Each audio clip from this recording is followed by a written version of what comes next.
quais as possibilidades de checar notícias. Vamos falar logo sobre isso agora? Pode ser, diretor? Vamos falar logo sobre esse assunto. A Alice de Souza já está por aqui, a Alice que é jornalista e trabalha especificamente hoje com checagem de notícias, né? Uma nova atividade que chegou para o jornalismo, mas que ajuda muita gente, e muita gente pode fazer a própria checagem, né? Alice, bom dia, bem-vinda de volta. Bom dia, Isli, bom dia a todo mundo que está assistindo. Aqui eu estava vendo as dicas financeiras aí para crianças e pensando assim, como teria me ajudado. Você sabe que eu pensei a mesma coisa, Alice? Estava aqui prestando atenção em tudo que a Adriana estava dizendo. É muito bacana mesmo, né? Vamos cuidar, então, já que a gente não tem, vamos cuidar dos próximos, de quem está vindo por aí. Pois Alice, é. tem muita coisa, eu fico impressionada, Alice, quanto mais o tempo passa, parece que mais as pessoas se apegam às fake news, compartilham, espalham. Ah, mas eu recebi do meu amigo, eu recebi do meu cunhado, eu recebi do meu primo, eu recebi da minha tia, e essa corrente parece que não tem fim, Alice. Como é que a gente começa a quebrar isso, desvendando e descobrindo essas fake news? Você tem um exemplo aí para a gente hoje? Hoje eu trouxe um exemplo de uma coisa que a gente já pontuou aqui, hoje eu vou destrinchar um pouquinho mais, gente, porque é isso, né? As fakes, elas vão se reinventando, surgem novas formas, novos formatos, e a gente precisa estar atento, né? O que a gente precisa fazer hoje, basicamente, tem que ficar atento, não pode compartilhar antes de conferir se é verdade, se é mentira. E hoje Primeiro, eu duvidar, né, Alice? Se você duvidar, você já de cara já coloca uma barreira aí, não compartilha antes de ter certeza, né? Exatamente. O grande problema não é só acreditar, o grande problema é compartilhar e fazer outras pessoas acreditarem. Então, quando a gente duvida, a gente já cria aquele primeiro estágio, digamos assim, aquele primeiro passo, né? Para não compartilhar e acabar perpetuando essa rede. Que o problema é que o que a gente recebeu já foi recebido por outra pessoa e por outra pessoa. Então, tem uma cadeia aí que se forma, um ciclo grande que a gente não tem como medir. O grande problema é esse. E aí, eu trouxe um exemplo hoje de uma coisa que tem sido muito frequente agora durante a pandemia, né? A gente sabe que fake news não é uma novidade da pandemia, mas que a pandemia ela tem trazido isso de uma maneira muito frequente, né? Na vida de todo mundo. Potencializa, né? Todo mundo ansioso por saber de tudo, todo mundo querendo as últimas novidades, e aí acaba que realmente é um momento complicado para quem trabalha com isso, sobretudo. Mas lembra que a gente falou aqui, Isli, de conteúdo impostor? Conteúdo impostor é aquele que vem com um elemento ali de verdade para tentar enganar a gente. E aí, a gente sabe que a pandemia ela é global, né? Como o próprio nome faz, o significado de pandemia ela é global, ela acontece em todo mundo. E aí, isso trouxe um elemento a mais para a desinformação, que é o conteúdo em outras línguas, né? Hoje a gente. Pois é. A gente tem recebido muito, tem checado com muita frequência conteúdos que são manipulados, digamos assim, e trazem um elemento, em português, é escrito em português, só que ele traz um elemento ali, um link para um conteúdo em inglês, ou um link para um estudo, ou um print de um veículo, já pegou de Israel, um veículo da Inglaterra, e aí... Muitas vezes um veículo que existe mesmo, né? Um jornal conceituado, né? Exatamente, é uma coisa que existe. Por exemplo, eu pego um print, vou mostrar para vocês um print da BBC. Todo mundo conhece a BBC, né? Serviço lá de comunicação da Inglaterra, do Reino Unido. Então, pega um conteúdo da BBC, um print de um post da BBC, que está em inglês, né? E aí você cria um texto ali em cima daquele conteúdo e passa. Só que o que acontece? Esse texto que está em português, que em tese explica, Isli, o que está ali em inglês ou em outra língua, em outro idioma. Se fazendo de amigo, de que está lhe ajudando, né? Exato, imagina, nem todo mundo sabe inglês, né? Mas ainda tem uma grande parte da população que sabe inglês. Mas imagina uma coisa em hebraico. Feito a gente já pegou para checar. Quem sabe hebraico? É uma parcela muito ínfima da população brasileira. Até porque não é nem o mesmo alfabeto, né? Exatamente, né? Nem a mesma matriz. Então, assim, acaba que complica bastante para quem não conhece. E aí vem um textinho em cima, muito amigo, né? Muito legal, dizendo: olha, vimos esse post aqui dizendo que tem que tá acontecendo isso, aquilo, outro, lá em Israel e tal. E aí, quando você vai, enfim, checar de fato a notícia, ela não tem nada a ver com o que está embaixo. Nada a ver, Isley. E aí você foi pego, né? Então, assim, a gente já checou, por exemplo, lá dentro do Comprova, várias vezes vídeos da OMS. Sabe aquelas coletivas de imprensa da OMS? A OMS faz coletiva de imprensa, né? Frequentemente tem feito para dar os informes da Covid-19. E aí, o que é que acontece? Alguém pega um trecho daquele vídeo lá, do diretor da OMS, e faz justamente isso. Ou coloque um vídeo no YouTube sem legenda, ou pega e cria ali embaixo o seu próprio comentário sobre o vídeo, explicando o vídeo. Só que, na verdade, é uma fala distorcida. E aí você distorce o que a pessoa diz e você induz as pessoas a acreditarem. Então, eu trouxe um exemplo hoje. Por exemplo, esse link que você me mandou, né? Exato, que aconteceu com a própria BBC. Por exemplo, foi checado isso na agência Lupa, que era um post da BBC falando sobre investigação relacionada a autoridades francesas e tal.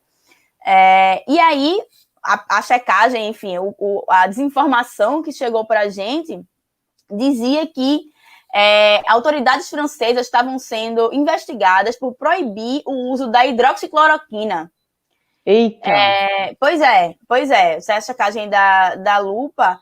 E aí, assim, é um textinho, sabe? Dizendo: olha, tá vendo, as autoridades francesas estão proibindo o uso da hidroxicloroquina, por isso eles estão sendo investigados, tentando defender o uso do medicamento, né? Que, enfim, a gente sabe cada vez mais que é um medicamento que tem se provado ineficiente no combate à Covid, mas que muita gente segue defendendo como metodologia de tratamento.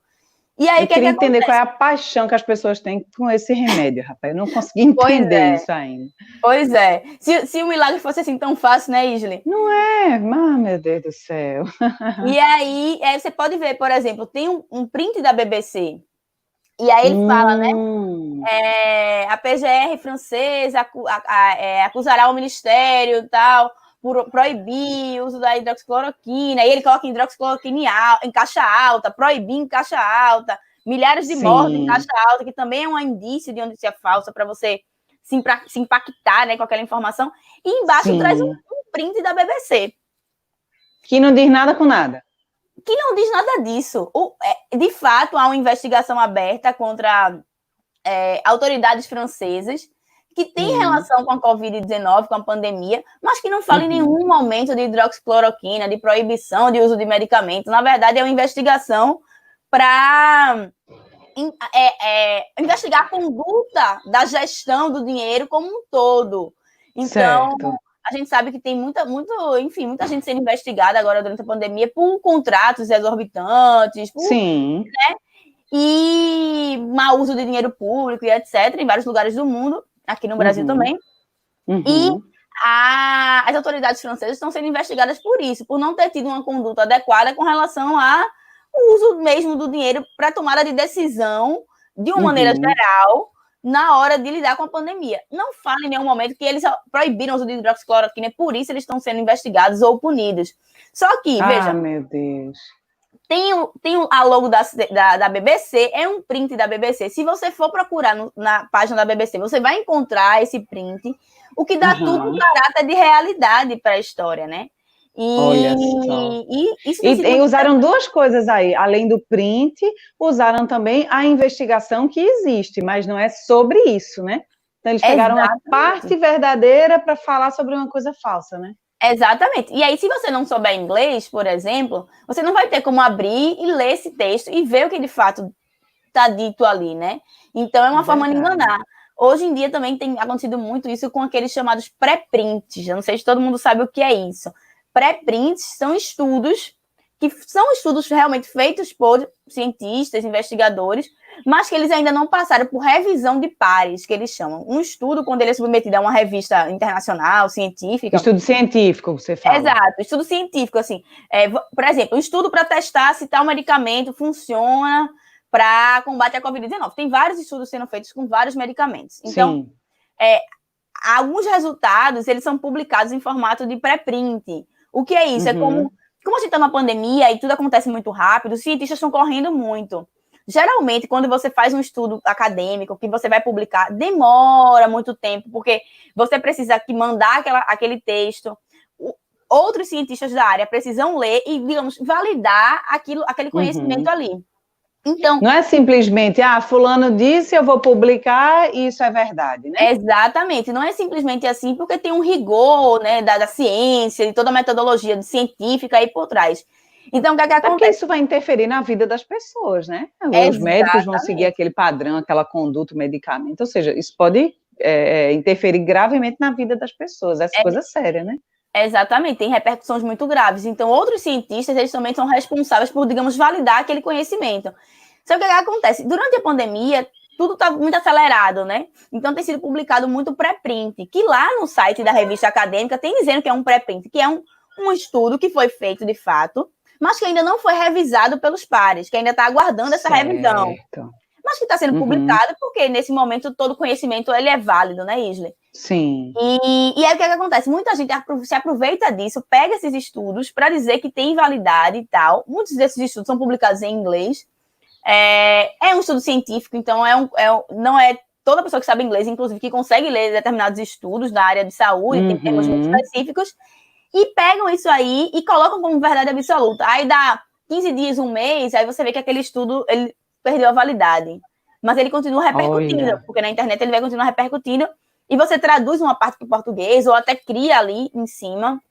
Então, isso tem sido muito frequente, assim. E não só com o inglês, a gente já viu com o hebraico, com o italiano, com mandarim. Pois é, e assim, isso torna mais difícil a checagem, porque você está lidando com outro idioma, né? Mas, assim, de maneira geral, dicas para lidar com isso, né? Com esse conteúdo impostor. Primeira coisa, hoje em dia, todo o navegador, né? Todos esses buscadores que a gente conhece, né? Onde a gente acessa os sites, eles já têm uma tradução automática. Então, você pode traduzir o site, assim. Quando você, por exemplo, eu uso o Google Chrome. Quando eu entro no Google Chrome num site que é de um idioma estrangeiro, ele já aparece para mim. Você quer traduzir para o português? É muito frequente isso, então dá uma olhada nisso. Então, você pode ler já na sua língua materna, obviamente. Na sua língua. Não é uma tradução perfeita, maravilhosa, mas ele já dá uma dimensão, uma noção do que é aquele conteúdo para você. Outra coisa que você pode fazer é publicar.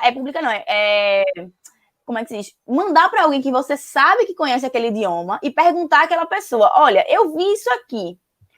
É verdade? Tu tens como ler isso para mim e me dizer se, de fato, o que está nesse post da BBC, por exemplo, é o que esse pessoal está dizendo? Então, ter essa postura mais proativa no sentido de questionar mesmo, sabe isso? Assim, de perguntar, de questionar. E se você realmente não sabe, não conseguiu acessar um tradutor online, não tem um amigo que saiba, um parente que saiba, não compartilhe. Porque tem sido muito frequente mesmo, assim, conteúdos em línguas estrangeiras que estão distorcendo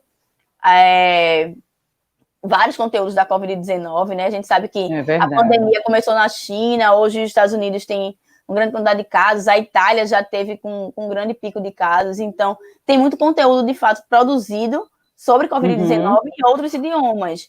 Mas é esse cuidado básico, assim, porque realmente tem sido muito frequente.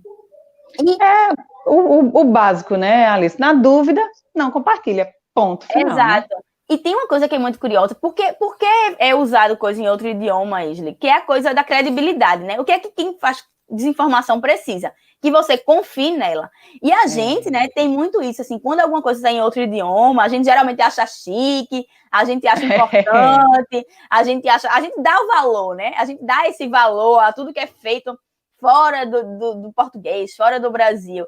Então, gera uma credibilidade aí, uma suposta credibilidade, mas que, na verdade, é só mais um mecanismo para lhe enganar. Então, assim, não é porque está em inglês que é verdade, não, sabe? Não é porque está em italiano que é verdade, não. Assim, Boa, Alice, boa. Tem rede de desinformação em todos esses países, assim.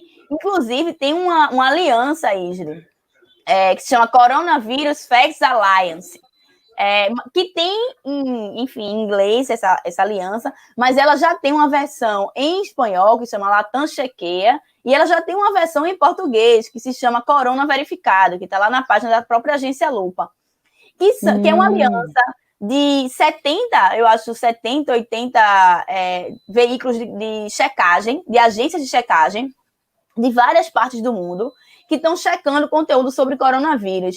Então, lá, por exemplo, você consegue ver se um conteúdo que você está querendo descobrir se é verdade ou mentira já foi checado naquele país X. Então, você consegue botar lá Itália, e aí vai aparecer todas as checagens que foram feitas por agências de checagem da Itália.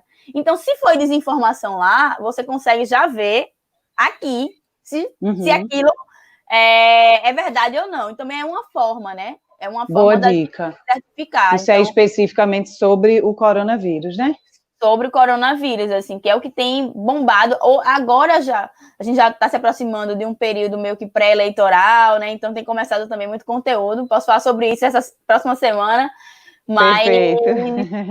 Mas por enquanto, assim, a coisa da desinformação com coronavírus ainda está muito em alta. Acho que até a gente tem muita certeza da ciência, na verdade, a gente vai continuar compartilhando muita coisa que é mentirosa, errada, né? Ou parcialmente mentirosa. Confusa, né? Alice, obrigada, é sempre um privilégio te ouvir, obrigada pelo trabalho que você tem feito com todos os colegas que estão nessa luta, né, da checagem de notícias no Brasil inteiro. Então, obrigada e parabéns pelo trabalho. Até segunda que vem. Nada, eu que agradeço. Vou dar só mais um último recadinho, gente. Na próxima semana a gente vai estar começando os testes do Confere Aí, que é o projeto que eu tenho lá no JC. Então, se você quiser participar, manda um e-mail, que é contato@confere.ai. Vou dar esse recadinho, porque quanto mais gente testando, melhor. E é isso, sim. É um prazer estar aqui sempre falando desse assunto, informando vocês. E segunda que vem a gente está por aqui de novo. Que massa, Alice. Obrigada. Contato@confere.ai, não é isso? Exatamente. Manda um e-mail lá com seu nome, sua idade, que a gente entra em contato para fazer esse teste. Que maravilha. Vou mandar. Eu quero participar. Por favor, estamos aguardando. Participação de honra. Obrigada. Obrigada, Alice. Um beijo. Boa semana. Até segunda que vem. Até. Gente, tá vendo? Pode brincar com isso não, viu? Porque tem muito esperto por aí para se valer da nossa inocência, né? Da nossa ingenuidade, querendo jogar conteúdo confuso para a gente. Cuidado, tá? Cuidado, todo mundo, cuidado. Sempre falo isso aqui, por isso que esse programa existe também para isso, né? Para a gente poder aprender a lidar com a mídia. Olha,